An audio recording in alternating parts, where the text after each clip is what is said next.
Kizungumza na ZBC huku katika uwanja wa michezo Gombani, ambapo wamesema wameridhishwa na mashindano hayo kwani yanaleta mwamko pamoja na kukuza harakati za kiuchumi. Tumepata furaha kubwa kusikia kuwa kama na sisi tunakuwa tunashiriki ama tutakuja kupata hii fursa ya kushiriki. Tutafaidika, wana bodaboda tutafanya kazi, bajaji zitafanya kazi, uwanja utachangamka. Mwanzoni lilikuwa halipo lakini kwa sasa litakuwepo.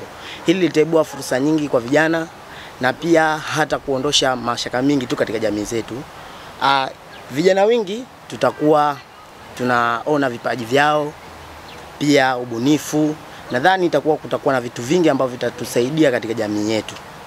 Ni kumshukuru tu Rais wetu Dr. Hussein Al-Mwinyi, tumshukuru vile vile mama yetu Samia Suluhu Hassan. Kiukweli wamefanya vitu vizuri.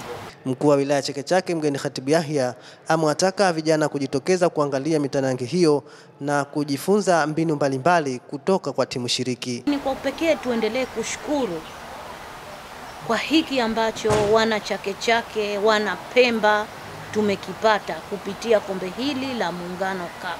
Hiyo wa kombe hili litakwenda kuongeza kipato kwa wafanya biashara, wajasiriamali, wakiwepo ndugu zetu wa bodaboda pamoja na bajaji.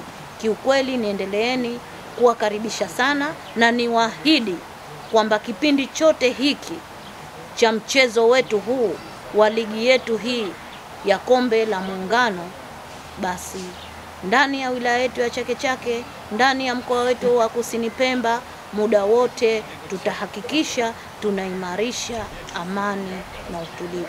Shime wananchi sote, tujitokezeni kwa wingi, tuzifuateni ratiba.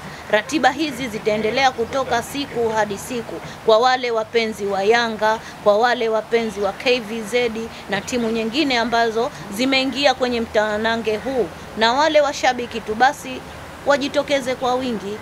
Kuambia vijana wote wajitokeze katika kuangalia mashindano haya ya Muungano Cup. Ndani ya mashindano haya tutaweza kuona vipaji ambavyo wenzetu wanavyo, na sisi pia tutaweza kuvichukua vipaji vile kwa ajili ya kuvifanyia kazi, tukiamini kwamba michezo ni fursa, michezo ni ajira, michezo ni afya.